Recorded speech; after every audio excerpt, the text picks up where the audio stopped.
Hi everyone, this is Jason Burack of Wall Street for Main Street, and today Dawoud and I wanted to do a special podcast to talk to you guys about our opinion of all these coordinated global stimulus packages that have come out in the last 14 days or so, and then about the impact on the real economy and the markets. Hey Jason, it's been a while. How you doing? Pretty good, pretty good. Especially some of my investments lately, which have been going up a lot since Ben and the ECB and the other people came on and announced all these different stimulus packages. Oh, yeah, I agree. Same here. I mean, we've been waiting at least a year and a half for the next run-up, and it was worth the wait.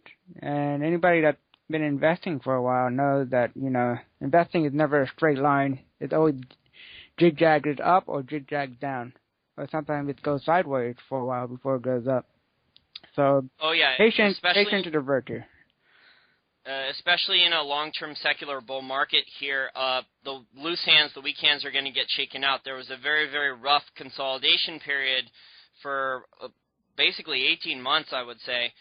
Silver peaked out around April of 2011. Gold peaked out around 1900-ish in September of 2011.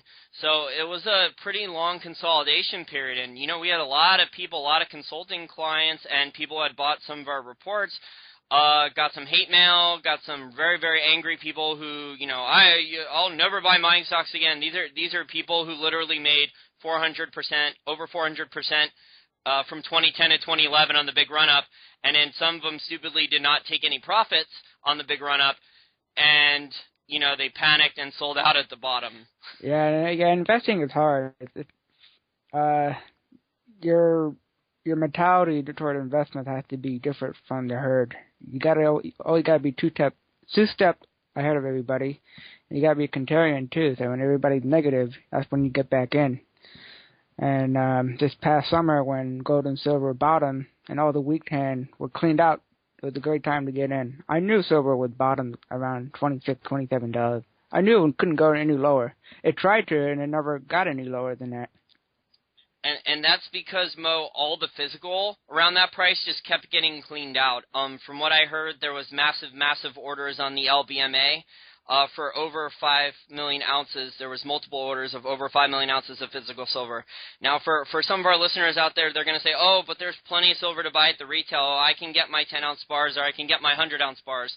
But that's a big, big difference between being able to buy, a few of those bars or even a couple hundred of those bars and being able to buy millions of ounces at once. From what I've heard, Sprott has not been able to get their full order from their PSLV buy of like 230 million yet. They haven't been able to fill the whole order yet. Yeah, and the silver market, the supply for the silver market is a lot tighter than the gold market because silver is used for many things, unlike gold. So that market is very tight. So I'm not surprised to hear that. Exactly, and even the charts look really good here. I'm looking at the GDX chart right now, at the 5-year GDX chart. And it was, after 2009, it was stair-stepping up very nicely. It had a rough correction around before 2012 in October of 2011. It had a pretty rough correction, started to go down. And it's put in a really nice double bottom here, Mo. And I don't know if you're looking at the chart now, but I also see on the last part of the double bottom, I also see the cup and I see a little handle before it started to go back up again. Oh, yeah, I'm looking at the chart for silver now, and the next resistance I had was $35, which was broken this morning, but when the COMEX opened, it got knocked down quickly. I'm talking about in 15 minutes, and I think you know why that happened, because the boys were at it again. And oh yeah, I just read an article that 62.5 billion ounces of paper silver were dumped on the market in 15 minutes. How many ounces, Mo? 62.5 million ounces. 62.5. 62. That's pretty, in 15 minutes. Yep, that's nearly twice the U.S. annual silver production. Wow. Yeah. So, I mean, they can't, like we've said in the past on other podcasts and some of the other guests we've interviewed about the manipulation, they can't stop the long-term fundamental trend, but they can manage the retreat, they can manage the speed, at which the price goes higher. And, they could do this with margin requirements. They could do this with their HFT trading machines to mess up some of the technicals. And because the bullion markets, especially the futures markets, are so paper-based and almost no one takes physical delivery, and they're all, the silver market there's literally over 400 long papers futures contracts for every 1 real ounce of physical silver backing it, and then in gold it's over 100. So these are paper markets. When people actually want the metal, when they want to take the metal out of the system, so there's no counterparty risk, so you have real insurance, then that's where the problems are.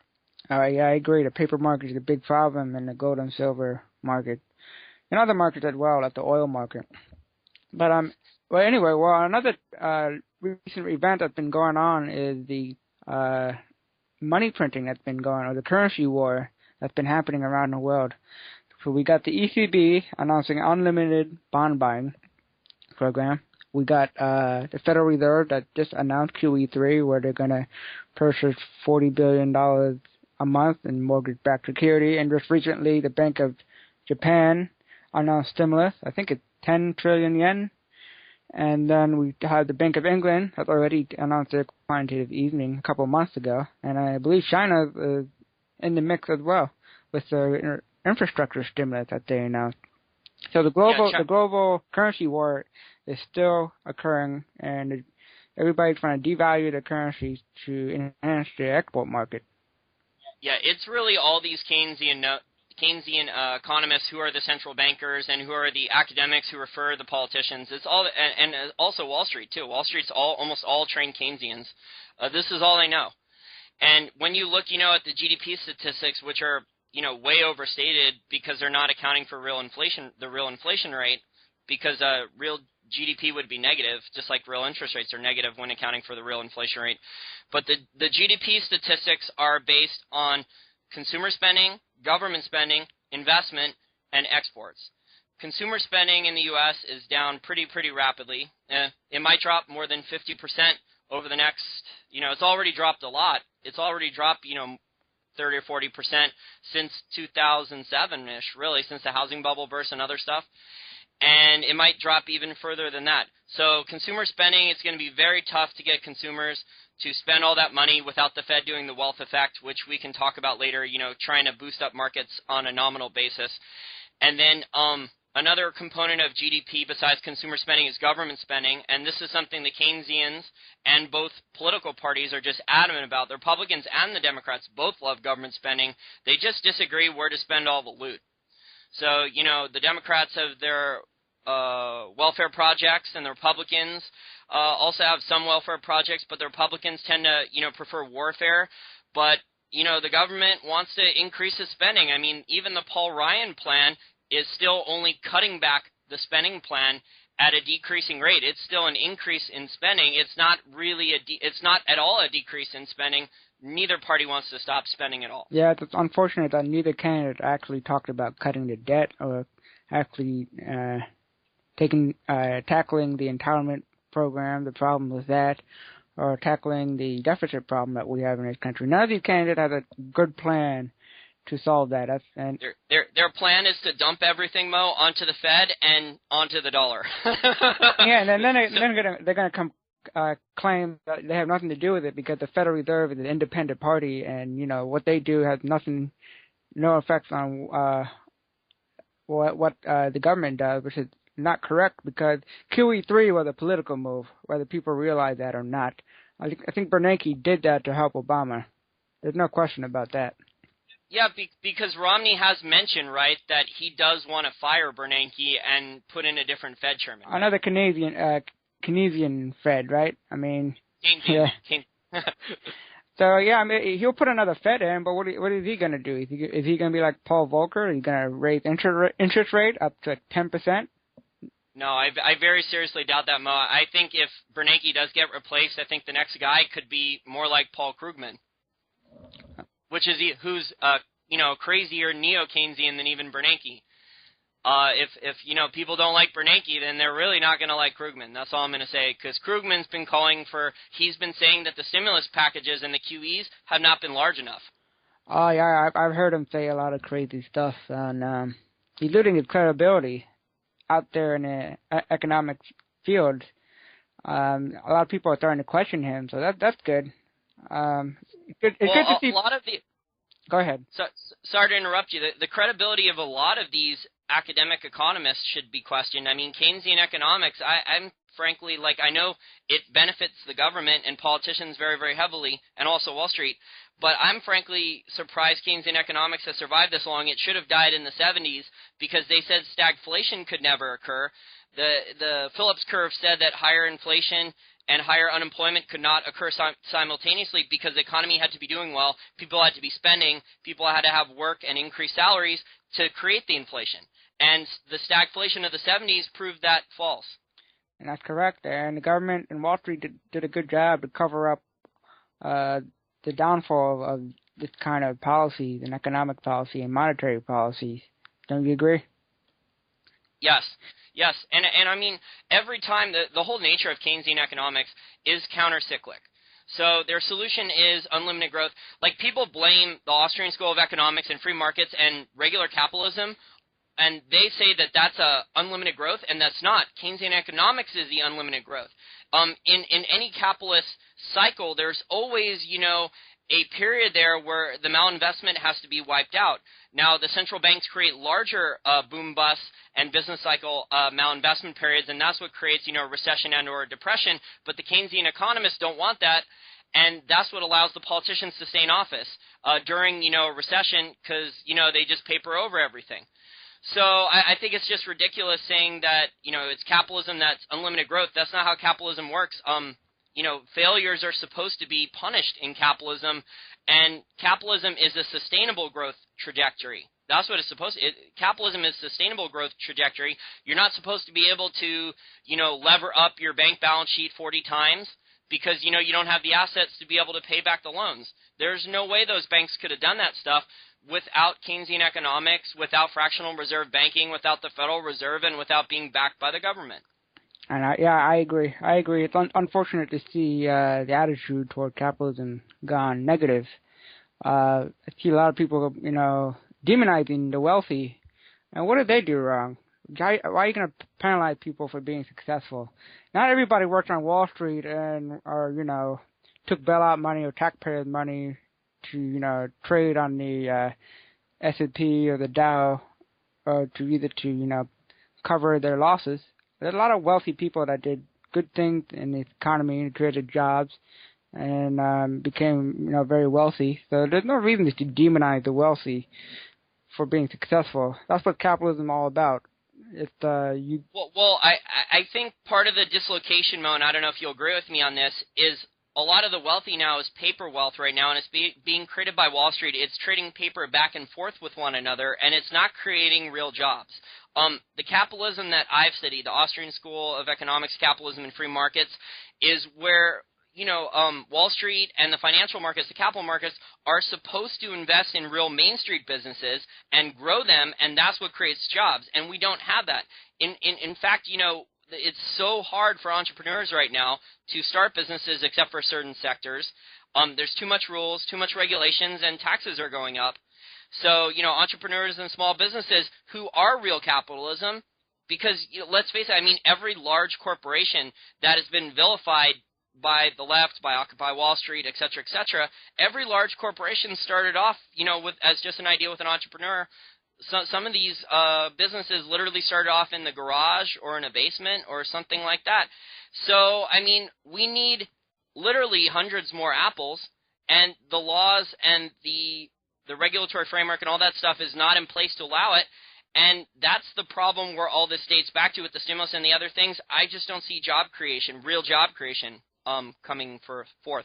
Yeah, I agree. I read somewhere yesterday that I think Congress added 1,500 pages or more regulation into law.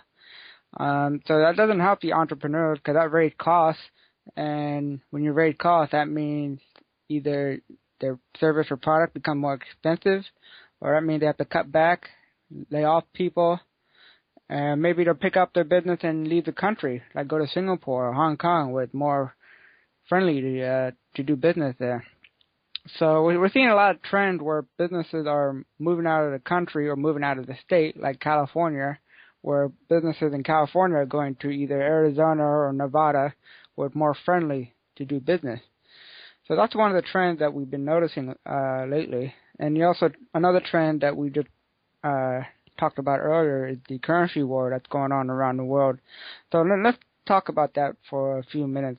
So what is the final outcome of all this money printing that's going on around the world? In my opinion, it means a lower standard of living, Mo, for everyone, unless you have the capital coming in from either your business or your investments to offset and reinvest it into hard assets, dividend stocks, oil-related positions, gold and silver-related positions, agriculture-related positions, maybe farmland or something like that. People in general, though, I think for the people out there, for the middle class, for the workers there who are barely living paycheck to paycheck or only have a little bit of savings, who don't have the financial education to understand exactly what's going on, their purchasing power, their standard of living over the next 5 to 10 years is going to decline very, very rapidly. Probably, in my opinion, and I really hate to say this, I think it's going to decline by more than 50%. Well, that's a bold prediction you just made there. I wouldn't be surprised if that happened, unless we see a change in monetary and fiscal policies. But I agree, it's going to be a lower standard of living. Although we could see in nominal terms the stock market continue to rise, which makes people believe that they're actually getting real return from their investments. But if you account for the real inflation that's going on in this country, they're really not making anything out of their investment. So exactly. Yep. Exactly. And the government's, taking more money from the stealth tax, the inflation tax, and, your investments are not keeping up with the real inflation rate. So the government's taking larger and larger control over your assets, your investments, and it's taking larger and larger control over the private sector through higher taxes on small business, et cetera, et cetera. So, none of the problems here are going to be fixed. They're trying to solve a jobs problem here because I think, Mo, you and I would both agree one of the main problems here is the unemployment. People want to work. We have pretty well-skilled people here. We have people with multiple degrees. We have people who want to work hard, but there's the jobs that are available, a lot of them are part-time or, it's not for the right skill set and stuff like that. And it's just very, very difficult to solve a job situation when, you're in the currency wars and the taxes are too high, because that's not the right foundation to life fundamentally for recovery in jobs. And that's correct. And if you look at the real unemployment numbers, which is not 8.2% or whatever they got out there published by the government, it's actually 22%. And that's Great Depression numbers right there. That's how high the unemployment rate was during the Great Depression. So you can argue here that we're still in a depression in this economy.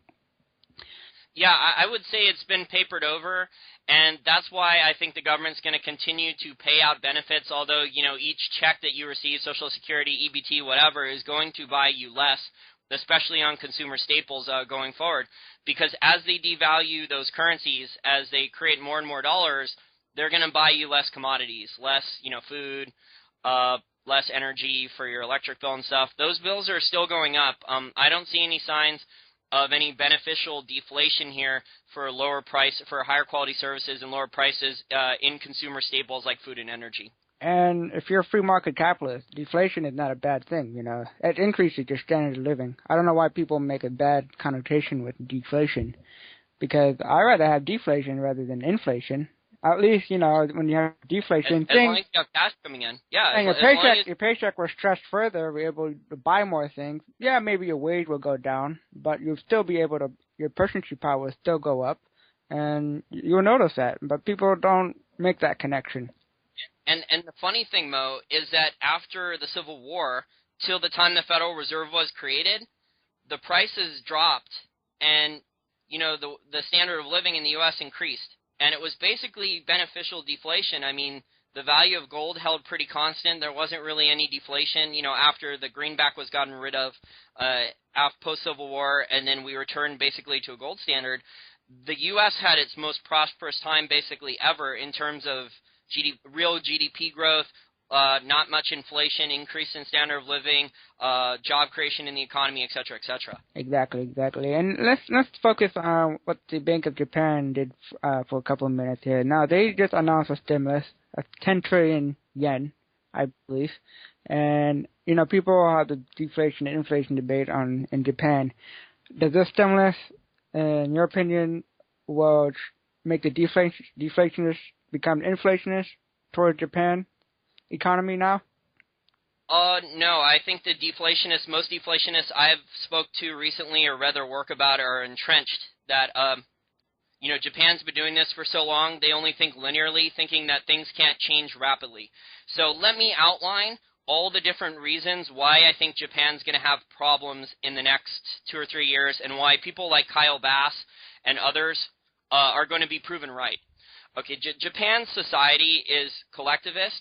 Essentially, after Japan's property bubble and stock market bubble collapsed in the early 90s, so it's been about 2 decades now, what has happened is that most Japanese citizens who, have jobs, because Japanese corporations really don't fire that much, to be honest. They don't. So the Japanese citizens that have had jobs and have savings, what they have done with that savings is they won't invest in real estate. They might buy foreign stocks, but they won't buy Japanese stocks.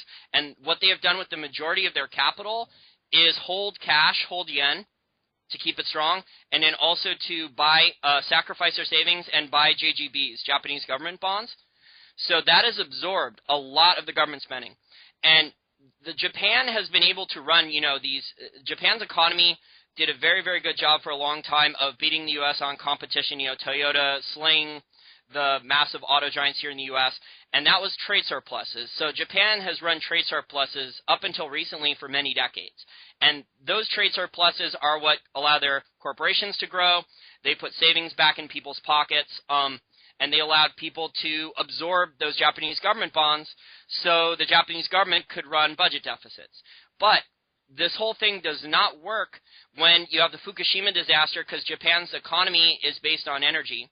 So if Japan's energy input costs go up massively from cheap, 1 or 2 cent per kilowatt hours for their electricity for their corporations, if they massively spike, to import new fossil fuels or other solutions to energy, and then for Japan to switch then to running trade deficits, there's then no savings to reinvest then into the Japanese government bonds. The corporations, Japanese corporations that also bought Japanese government bonds, and the people then don't have excess savings to reinvest into JDBs. And plus, we add in the demographics here about, the Japanese, and there's not a lot of Japanese people that return home and go back to live in Japan, and they don't really allow a lot of foreigners into their culture. Their culture is considered one of the most xenophobic cultures on earth. So they have a big demographics problem where a lot of their baby boomer age, which was after World War II, are now, they've worked in the workforce, for many decades and are starting to finally retire. They were born after World War II, and then they're starting to retire now. So this is a bad situation here developing in Japan. I can't tell you exactly when it's going to burst, but I will say that I really don't like what I'm seeing out of Japan. And on top of that, for the couple decades here, the carry trade in Japan, because Japan, honestly, the U.S. was running a strong dollar policy and taking on more debt, and that's how they were able to prop up the dollar. And, you had other people like Japan and China propping up the dollar too for decades. And Japan was able to export their inflation too because the yen was desired globally. So a lot of the inflation that the Japan Central Bank and the Japanese government should have created that should have stayed in the Japan's economy was exported. With all that monetary inflation with the yen, it left on the carry trade to go to other countries. And that's an excellent analysis of what's going on in Japan. And with all the debt and the economic trouble that Japan's having, almost similar to what's going on in the U.S., except our debt problem is a lot bigger than Japan. Well, the big difference, Mo, between and now that the savings rates, also I forgot to mention too about Japan, is that the savings rates of the Japanese citizens, which were, like 18% right. As much as 2 decades ago, have dropped to almost zero right. now. So Japanese people want to try to retire. They might work part-time, but, they want to cash in their JDBs, and there's not a market to absorb them.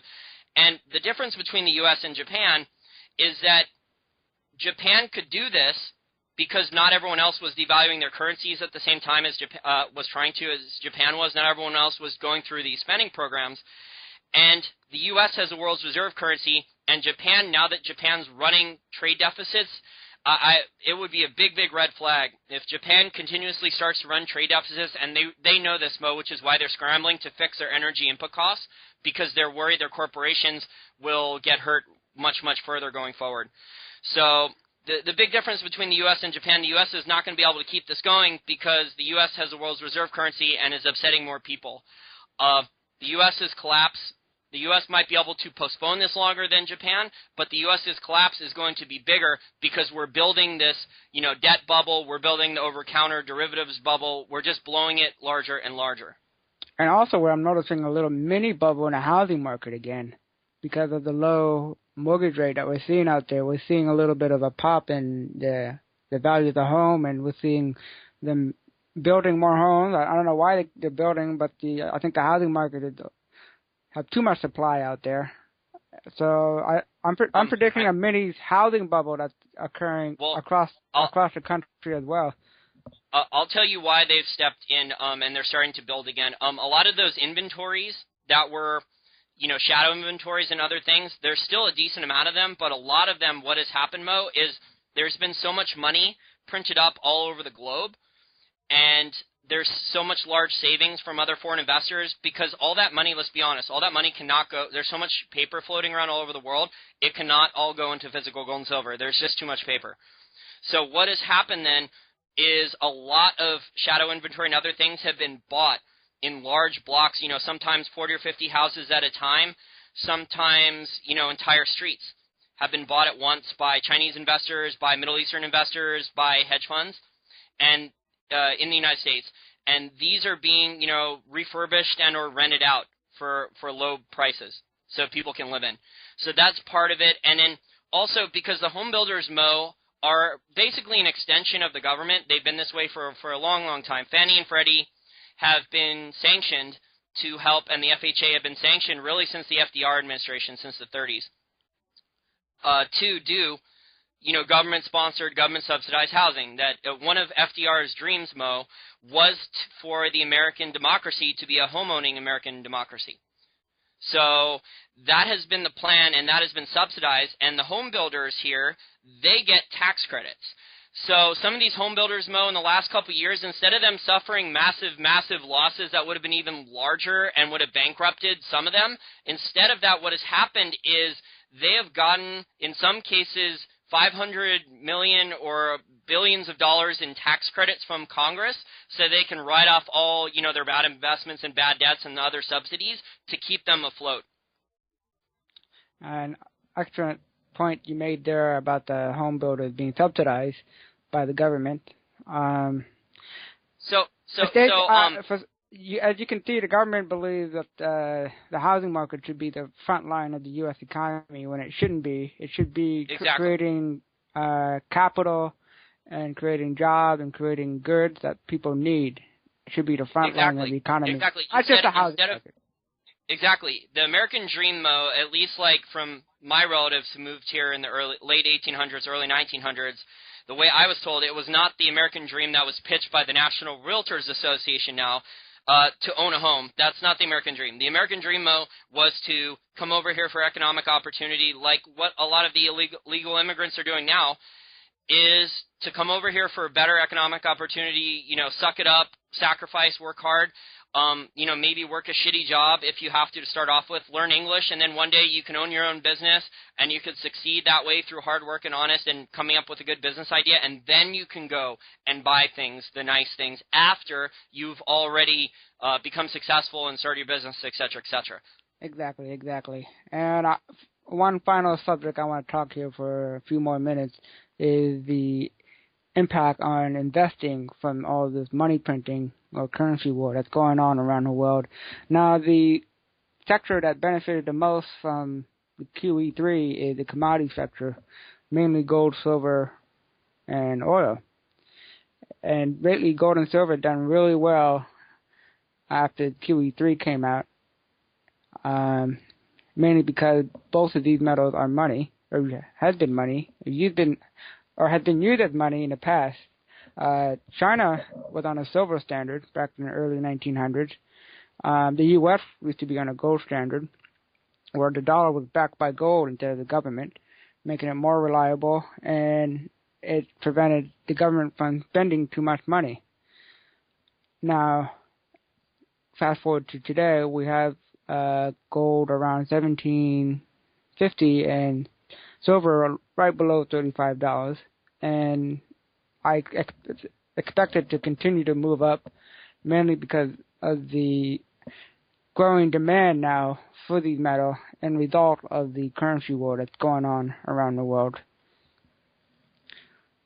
Yep. Well, let me just jump in here and first and say that the currency wars, we outlined the GDP stuff, which the central bankers are trying to weaken each of their currencies to help with exports, because that's really the only component of GDP they can get a quick juice out of right now based on the fundamentals. So what this means for the world economy, Mo, and this translates into investing, is I think we're going to see we had a disinflation period before these announcements. We had a disinflation period where there was inflation in the value chain, but it dropped because commodity prices dropped. I'm thinking we're going to go from low levels of stagflation. We're going to ramp up to higher levels of stagflation. Now, I don't think we're going to have runaway hyperinflation anytime soon yet. The inflationary expectations, the velocity of money are not there yet. So we could be a number of years away from a potential runaway hyperinflation scenario. But I think for sure, Mo, in the real economy, and this is going to affect the markets too and people's investing portfolios, is they need to prepare for stagflation. Oh, I agree. I think stagflation is more likely in the next few years rather than hyperinflation. Maybe in the long run we could have hyperinflation, as you said, the velocity of money picks up. And but for people out there that are retired or going to retire, I think the best move for them is to focus on dividend stocks and gold and silver to protect themselves against the currency devaluation and to protect their purchasing power. Exactly. And to break down the dividend stocks more, I think people should focus on consumer staples and oil, which is, I consider oil a consumer staple because, especially even here in the U.S., there's only so much in people's lifestyles people can cut back on in terms of oil usage. I mean, even if you buy a hybrid, you're still going to be using a certain amount of fossil fuels. Even if you work from home a couple days a week, you're still going to be using a certain amount of fossil fuels. Even if you take public transportation every day to work instead, you're still going to be using up a certain amount of fossil fuels. So I think consumer staples, food, energy, agricultural type investments like a company that makes food, those are going to be the types of things that are going to be good. The consumer staples, like I said, the consumer discretionary stuff, other than maybe Apple, which I think Apple's it's a rocket. It just keeps going up no matter what.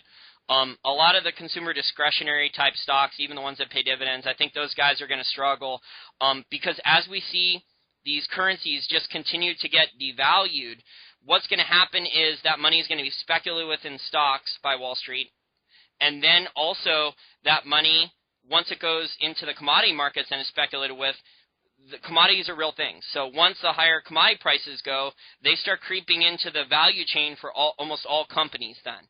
And that's going to hurt, the profit margins of companies. That's going to create margin compression because you have the input costs going up for the company. And in the company then, some people make the assumption that you can automatically as a business, because you have higher input costs, you can just raise prices. And that's not the way to keep your margins intact. And not every business can do that.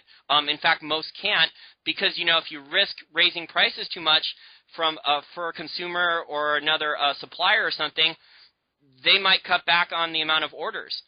So this is something that people are going to have to do research on. They're going to have to keep on top of it, certain companies, and see how well the company, if they're invested, in a dividend stock, how well the company can protect their margins. It's going to be a tight balance there between raising prices and protecting margins because, like I said, if you raise the prices too much, you're going to lose sales then. All right, I agree. I think I share the same view that you have. I think people should focus on consumer staples like Johnson & Johnson, Chevron, Campbell Soup, even. ExxonMobil. ExxonMobil's a very good dividend stock. In our Petro Profit Report, we talked about Total, which is a pretty good one. It had a 6% dividend yield. I'm not at the time we wrote the report. I'm not sure exactly what the yield is now. So Total's a really solid one. Yep. And then I'm sorry. Sorry for interrupt. Even the oil trust and the MLP, they're good investments too. Oh yeah, those are very good investments, except for the ones, Mo, that have a lot of exposure to U.S. natural gas production. I agree. Because there's going to be a lot of money made, in my opinion, in the natural gas markets over the next couple of years, but I think the best investments in natural gas over the next couple of years are going to be in the infrastructure natural gas stocks, as the natural gas market transitions from just a local market where only natural gas is piped across states here in the U.S. to actually exported all over the country and outside the United States to foreign markets like in Asia and stuff like that through LNG. And now that the gold stocks have performed really well lately, and it's going to be interesting to see if the junior mining is going to get more financing now that the gold and silver prices are starting to go up. And maybe we'll start seeing more mergers and acquisition as well. I mean, we've seen a lot lately, but we'll see. I'll tell you what I care about more for the larger miners more than growth mode, because over the last 6 or 7 years, instead of focusing on getting a really good return on invested capital for all of their cash, that the larger miners have, the miners have instead focused on acquiring large deposits like elephant-sized ones.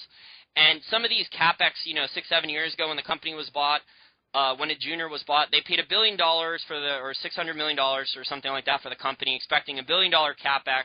And now, they're starting to put the deposit into production. The CapEx is massively higher. It's like $2 or $3 billion. So the return's not going to be as good without the gold and silver prices going higher. So in general, with the larger companies, they're going to have to change people's minds to buy and hold them. They're going to have to focus on creating better shareholder value. So instead of buying massive, large deposits that are years away from production, they should buy producers, cash flow producers instead, and consolidate that way and focus on more efficient uses of capital and paying back capital to shareholders. Oh, I agree. I agree. And my outlook... I'm sorry, go ahead. For the juniors, I don't know what your views are on the juniors. I mean, we listened to a conference call with Nolan Watson a couple months ago before the last earnings from Sandstorm Gold, which is one of our, for full disclosure, that's my largest gold stock holding. Anyways, though, he said that, this risk-on, risk-off environment, the volatility in commodity prices, the fact that many banks are still struggling with their derivatives portfolios and stuff like that, and these other variables that I can't remember to mention at the time right now are really hurting the juniors because, it's some of these juniors, when they come out with their economic assessments and it says, I need $300 million of capital or I need $600 million of capital, and then by the time some of that money's raised and 2 years later and then the mine's ready to start construction, oops, the capital's now $800 million instead of $300 million or something like that. So this is really hurting a lot of juniors, and it's hurt, the premium for some of the buyouts on the juniors, because we saw X-Story Gold, they screwed up financing to, stay afloat, and they didn't manage their finances when the gold price corrected, and instead of, doing a short-term financing, maybe they couldn't get the right financing done. They were not that far away from production, and they sold out their project, which was a very, very good project, very high-grade gold and silver down in Argentina, and they sold it out for only $400 million to Yamana. That's a good point. That's a good point. And one of the main catalysts behind the growing Cap Act would be the energy costs to put the mine in production. As inflation creeps in, the energy costs are going to go up. So, exactly. So the Cap Act is going to go up as well. So exactly. And we're seeing, just with the earnings, Mo, in the last few quarters, the input costs for the miners have there's been a few exceptions to this, but for the majority of them, the CapEx costs have gone up more than 30% in just the last couple of quarters. And we expect that to be the norm going forward. And that means, Mo, then which commodities then are going to be able to rise to that level each year, are going to be able to keep up with the input cost increases or outpace them? Well, maybe those fleet that they drive will switch to natural gas. I don't know. I mean, hopefully there'll be a free market solution where they can get the energy input costs down by switching their fleet to natural gas or something like that. You know what I'm saying? Perhaps. But I think what this means, Mo, is that all commodities are not going to rise equally. So we're going to have a Richard Cantillon type effect. And Cantillon he believed in a lot of the old Austrian school principles before they were called Austrian school principles. And he was alive during, John Law with the Mississippi bubble. And he saw, how inflation didn't rise all prices and things equally. All things didn't rise equally the same amount in inflation. And I think that's what's going to happen going forward is that, some business owners going to understand that there's inflation. They're going to lock in long-term supply contracts to cut their costs, to keep their costs pretty stable for a couple years. They're going to do their best on that. And there's going to be other people that don't understand inflation, and it's going to, hurt their margins. Right. So I think what that means, like I said, is that all commodities are not going to rise equally. Now, I know, with the China play over the last 12 years or so, the demand for all commodities out of China has just forced all commodity prices higher. You have copper in the last 12 years basically going from barely 50 cents a pound to, 3-something a pound right now. And, you have other prices rising. So I just think people need to be very careful. Like, I'm still a bull on some commodities, obviously. Gold, silver, oil, and then some other energy plays. I think the rare earths are going to turn it around in 12 months, the rare stocks, once a couple of them start cash flowing. And then, agriculture. But the rest of them, the base metals, the coals, those types of things, scare me in terms of investing. And I understand where you're coming from regarding the base metals. They don't exactly do well during inflation, but yet they're a big part of the economy. Especially coal and copper and other base metals. And China has been taking advantage of these low prices. They've been stockpiling all these commodities and keeping them in a warehouse for future use. So they're very smart for doing that. Yeah, I mean, in the long term, from a China strategy perspective, they have so much paper reserves that they can't all put it, into gold, into physical silver, start buying massive amounts of oil contracts. I mean, they have to be very careful not to rock the boat too much to massively drive up the price. So, yeah, in the long term, it's going to be, at least China is going to, use the copper eventually, and eventually use the coal. But, as an investor, I just don't like it because it's kind of it's basically artificial demand because China is not really actually consuming the material. They're just stockpiling it massively. So I don't see any massively big pops. Like, I don't see a big run in copper coming anytime soon or high-grade iron ore or anything like that. And I think that's going to – a lot of the stocks are going to, barely get by. We're seeing a lot of cut in CapEx and expenditures for new mines being brought. I think in the last couple months, BHP Billiton, Rio Tinto, and Vale, which are like some of the three largest copper and high-grade iron ore and coal miners in the world, and they've, these guys are big, balanced base metal producers, and they've cut back, I think, on over $200 billion in investments for new mines. So that to me means I don't like those types of exposure to those types of commodities. I mean, if you have a gold producer who has, copper as a byproduct tax credit, if it's a gold and copper deposit but their primary gold producer, then I think that's fine because as long as they have their copper hedged, right? Exactly. And everything we discussed today is why we think the currency war will result in the end game for Keynesian economics. Well, I hope it results in the end game of Keynesian economics, but Mo, I just don't, to be honest, I don't know, because there's so many people who are not awake yet. There's a lot of people who still rely on their training from business schools, who repeat everything their economics teacher said in the textbook. They don't question it. This is going to have to be very painful. I mean, when people's standard of livings drop, when they have a tough time finding work or they're working 2 or 3 jobs just to pay their rent, just to put food on the table, that's when I think people are going to finally start to question things. And to some extent, we are kind of already there for a small percentage of the population. But as this increases in this likelihood, I think finally people are going to go on the internet and start to look and start to question the things that they're being told by the politicians, by the main Wall Street people, and by their professors, like out of textbooks, that, you can't question this, that this was all right, et cetera, et cetera. Oh, I agree. I definitely agree. We're seeing some awakening from certain groups of people, especially the younger population, that's starting to wake up and realize what's going on.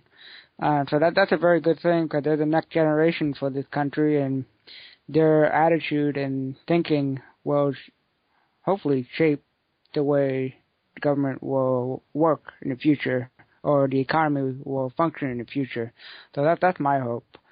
And well, that's pretty much a wrap up for this podcast. If people want to find out more articles or podcasts, they can go to www.wallstreetformainstreet.com, and they can also sign up for updates from the website as well.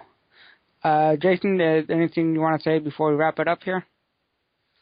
Yeah, I would just tell our listeners to prepare for worsening stagflation, in my opinion. So there's a lot of different things that they can do in their lifestyle and with their investments to prepare for worsening. I think at best it's going to be worsening stagflation. And other than that, you said where they can follow our work. If they want to look at our oil report, it's petroprofitreport.com. A lot of the stocks in the report are already up over 20% in almost a couple months. And they can follow me on Twitter at Jason E. Letter E is in Elliot Burack. Jason E. Burack. And I also do some commentaries for Gold Seek Radio besides for Wall Street from Main Street. People also can find me on Twitter at M as in Mary 0 Dawoud. D as in dog AWOUD. So M0 Dawoud. Well, that's all we have for today. Until next time.